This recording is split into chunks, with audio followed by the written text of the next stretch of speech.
Halo pemirsa Metro TV Lampung, kembali saya Nana Hasan menemani Anda selama 30 menit ke depan untuk membahas tajuk dan berita apa saja yang publish dan juga hits di 4 platform Lampung Post Group.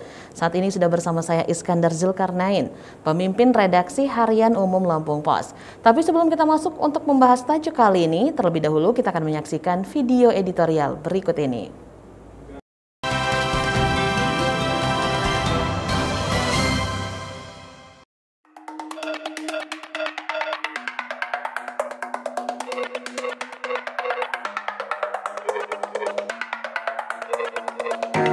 Iktibar dari pesisir barat. Mahkamah Konstitusi menolak gugatan pasangan calon Arya Lukita Budiwan Erlina dalam perselisihan hasil pemilihan kepala daerah tahun 2020 di Kabupaten Pesisir Barat. Itu artinya Agus Istiqlal Zulkoini Syarif resmi menjadi bupati dan wakil bupati terpilih. Dalil penolakan MK mengacu pasal 158 Undang-Undang Nomor 10 Tahun 2016 tentang Pilkada. Di dalamnya disebutkan bahwa gugatan akan diterima jika jumlah selisih suara berada di ambang batas 0,5% sampai 2% saja. Sedangkan jarak kedua paslon tersebut mencapai 6,61% suara. Batas maksimal selisih 2% suara itu memang dipatok MK khusus untuk pemilihan bupati atau wali kota di wilayah dengan jumlah penduduk kurang dari 250.000 jiwa. Berdasar pada rekap data, total penduduk pesisir barat hanya berjumlah 161.509 jiwa. Pilkada 2020 telah membuat MK kebanjiran gugatan. Nyaris 50% atau total 132 sengketa pilkada didaftarkan. Meskipun 100 kasus diantaranya diputuskan tidak bisa lanjut ke tahap berikutnya, tidak semua pula yang ditolak gugatannya itu mampu menerima fakta sidang dan dengan gampang mengaku kalah.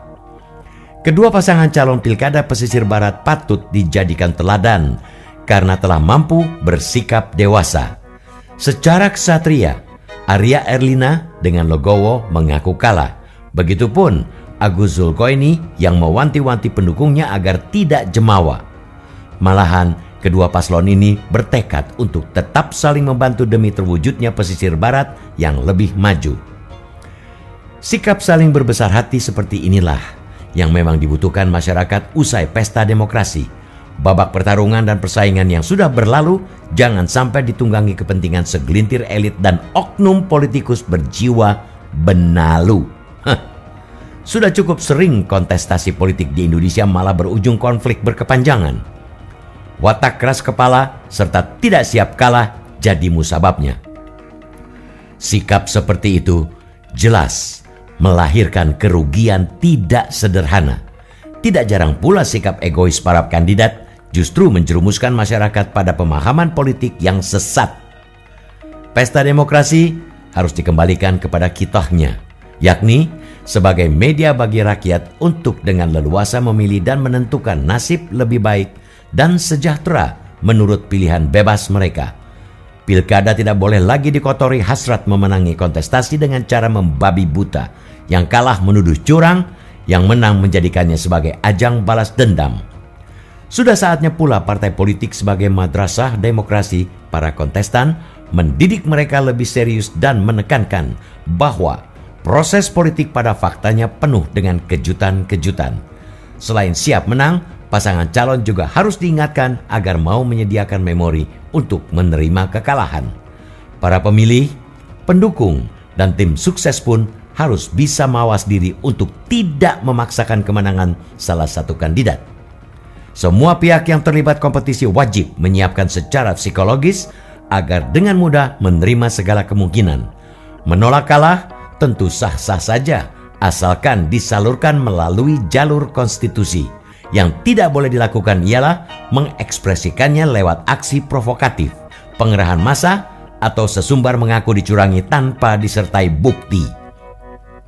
Semua hak dalam tahapan demokrasi mesti dimanfaatkan secara arif dan sportif. Keinginan dan ambisi memenangi kontes demokrasi juga merupakan hak setiap warga negara yang memenuhi syarat untuk dipilih. Akan tetapi, demokrasi juga mewajibkan seluruh kontestan menerima hasil resmi yang diumumkan penyelenggara pemilu. Belum lagi, tingkah pemaksaan kehendak dan tidak mengakui kekalahan cuma menyusahkan diri sendiri. Bagaimana publik bisa kembali percaya jika mendamaikan diri sendiri saja? Kesusahan setengah mati. Perlu diingat, pilkada sejatinya bukan melulu soal menang kalah. Yang berjiwa negarawan, kemenangan harus dimaknai sebagai titik awal menuju pengabdian yang lebih besar. Yang bijak bestari, kekalahan bukan berarti mati, lantaran masih banyak ruang dan cara lain dalam mengabdi. Terlebih dalam kontestasi politik di Saibumi Ruwajurai, jiwa pekaklah atau melulu rela mengalah demi tujuan yang lebih besar sudah menjadi pitutur agung masyarakat Lampung. Episode akhir perselisihan pilkada di pesisir barat ini layak mendapatkan apresiasi. Sebab sudah begitu rutin masyarakat disuguhi tontonan politik yang sejatinya justru memunggungi prinsip-prinsip demokrasi. Di pesisir barat, kita menemukan iktibar.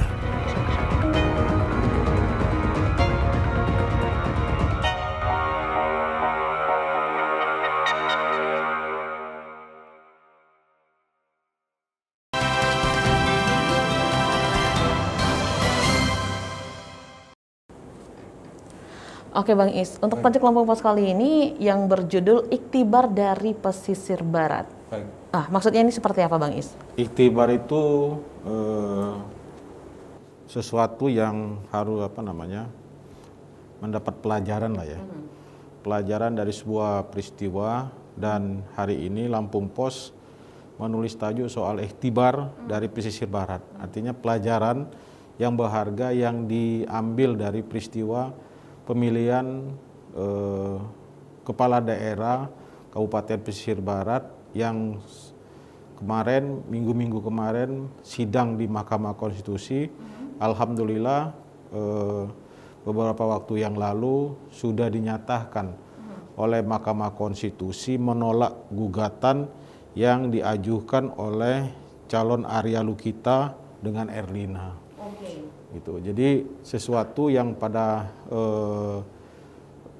beberapa hari menjelang pilkada, bahkan sesudah pilkada terjadi selisih suara dan juga ada money politik di berbagai daerah. Ini diselesaikan lewat Mahkamah Konstitusi.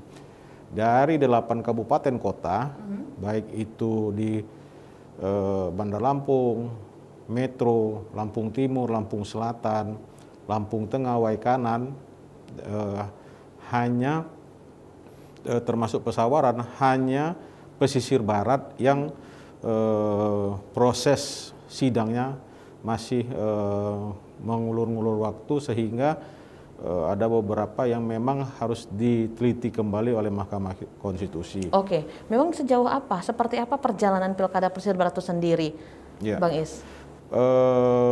Perjalanan pilkada pesisir barat ini kan penuh dinamika politik yang sangat tinggi, karena ada satu pasangan calon, calon Arya Lukita dengan pasangannya Erlina, ini mengadu ke Mahkamah Konstitusi yang intinya terjadi selisih suara, dan itu dibenarkan di dalam Undang-Undang Nomor 10 Tahun 2016 tentang Pilkada pada pasal 158 bahwa gugatan akan diterima jika jumlah selisih suara berada di ambang batas 0,5% sampai 2%.